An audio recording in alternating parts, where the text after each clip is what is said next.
It'll be more important than ever, because there's going to be building going on in some parts of the country, all over the place. And those of you who follow politics might know there's quite a famous political operative called Linton Crosby. He's an Australian, and he always says to politicians, when you're looking at polling, when you're looking at, he says, you've got to look at the qual over the quant, mate.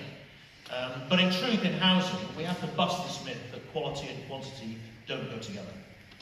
We really can, I think, build volume at quantity, and it's important, as I say, if we're going to get volume up, that we get that right. Design matters at all sorts of levels. It matters in terms of acceptability, whether you're going to get campaigns against large-scale house building in a local area can largely be settled by design. It matters in planning. Great design will get through planning a lot more quickly.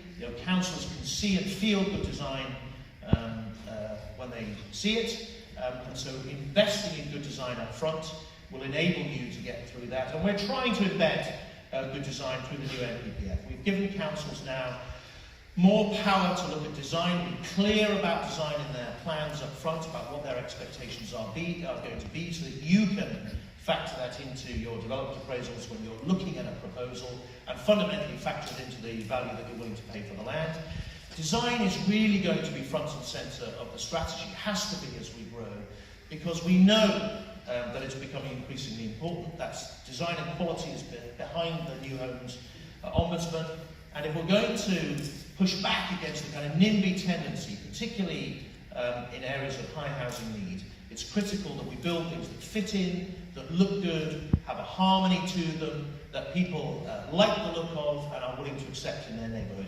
It works from a commercial point of view. Design sells a lot better.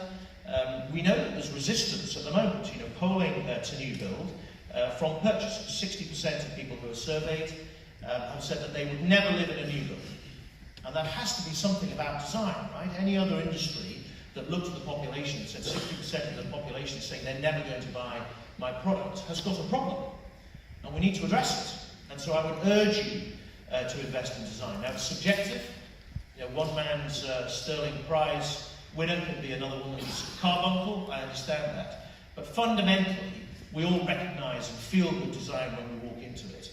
And as I say, if I can't appeal to your avarice, your desire to get through planning quickly, I hope I can appeal to your sense of aesthetics.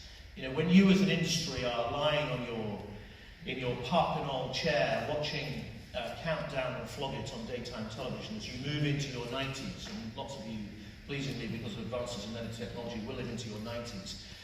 When the fripperies and ephemera of life, your enormous houses and fast cars, have faded into memory, what will you look back on and be proud of? What will you look back on and think you've added to the sum of the beauty of the nation? Do you really think that you're building the conservation areas of the future?